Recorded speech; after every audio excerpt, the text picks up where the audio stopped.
നല്ല നാടൻ മത്തിക്കറി ഉണ്ടാക്കാം. അതിനായിട്ട് കഴുകി വെച്ച മത്തി നമുക്ക് കുറച്ച് ചുവന്നുള്ളി എടുത്തിട്ടുണ്ട്. നമ്മൾ ഈ മീൻകറിയിൽ അധികം ആർഭാടവും ചേർക്കാത്ത കാരണം ഞാൻ ചുവന്നുള്ളി മാത്രമേ ഇടുന്നുള്ളൂ. കുറച്ച് ചുവന്നുള്ളി, പിന്നെ കുറച്ച് കറിവേപ്പില, 1 ടീസ്പൂൺ മഞ്ഞൾപ്പൊടി, ഒരു 4 ടീസ്പൂൺ, ഇവിടെ എരിവ് ഇഷ്ടമുള്ള കാരണം 4 ടീസ്പൂൺ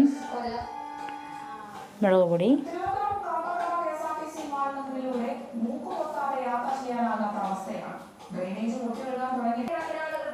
ഒരു 5 സ്പൂൺ നമ്മുടെ മല്ലിപ്പൊടി, 5. ഞാൻ അതിലേക്ക് കുറച്ച് ഉപ്പും പിന്നെ കുറച്ച് വെളിച്ചെണ്ണ വെച്ചിട്ടുണ്ട്. നന്നായിട്ട് കൂട്ടി തരുമ്പോൾ കൈ കൊണ്ട് മിക്സ് ചെയ്യുമ്പോൾ ഉള്ള ഒരു ടേസ്റ്റ് വേറൊരു രുചിയാണ്.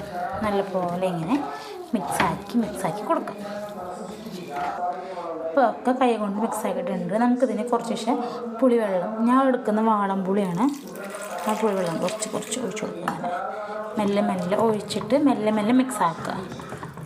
എന്നിട്ട് വീണ്ടും മിക്സ് ആക്കാം കേട്ടോ. കഴുകി വൃത്തിയാക്കി ചെമ്മീൻ ഇട്ടിട്ടുണ്ട്. ഇതിലേക്ക് ഞാൻ അരിഞ്ഞ് വെച്ചിട്ടുള്ള തക്കാളികൾ ചേർക്കാം. ഇതൊരു തട്ടിക്കൂട്ട് മീൻകറിയാണ് കേട്ടോ. സമയം ഇല്ലാത്തപ്പോൾ നമ്മൾ വെറുതെ ഒരു തട്ടിക്കൂട്ട് മീൻകറി ഒക്കെയാണ്. ടേസ്റ്റാണ്, അതൊന്ന് ട്രൈ ചെയ്ത് നോക്കണം.